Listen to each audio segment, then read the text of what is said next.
தமிழுறவுகள் அனைவருக்கும் வணக்கம். பரந்தூர் விமான நிலையத்தின் தற்போதைய நிலைமை இந்த தலைப்பில் தான் இந்த காணொலி நம்ம பேசுகிறோம்.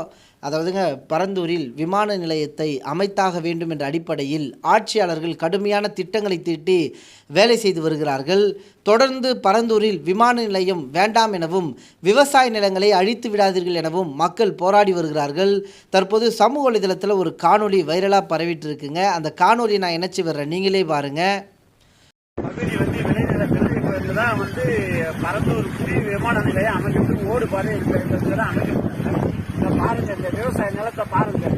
ராத்திரி பெஞ்ச ஒரு ராத்திரி பெஞ்ச மழைக்கு இவ்வளவு தண்ணி பாருங்க, எவ்வளவு விளைநிலம் பாதிச்சுட்டு பாருங்க. எங்களால் கட்டுப்படுத்தவே முடியல. இந்த மழை நீர் வழியாக பாருங்க எவ்வளவு தூரத்துக்கு பாதிச்சுட்டு பாருங்க விவசாய நிலம். இதுல போய் ஏர்போர்ட் கொண்டாட போறேன்றாங்க. இந்த இந்த இடத்தை தேர்வு பண்ணணுங்க. கண்ணு கூட இருந்து பண்ணாங்களா என்னன்னு தெரியல. நல்ல நிலைமையில இருந்தாக்கா இந்த இடத்தை தேர்வு பண்ணிட்டு பண்ணாங்க. எவ்வளவு பாருங்க, ஒரு ராத்திரி மழைக்கு இப்போ இப்படியே இன்னும் 2-3 நாளைக்கு தொடர்ச்சியா மழை பெஞ்சா எங்களுடைய நிலைமை என்ன வீட்டையே பாதிச்சிடும் பொழுது. வெளிநாளம் போய் இப்போ வீட்டாண்டே வந்துடும் போது மழை நீர். இதை போய் விவசாய ஏர்போர்ட்டுக்கு தேர்வு பண்ணிக்கிறாங்க இந்த இடத்த.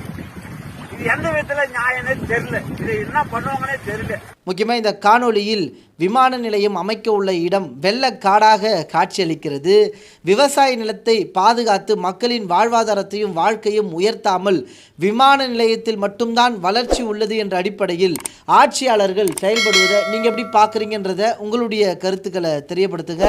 நன்றி, வணக்கம்.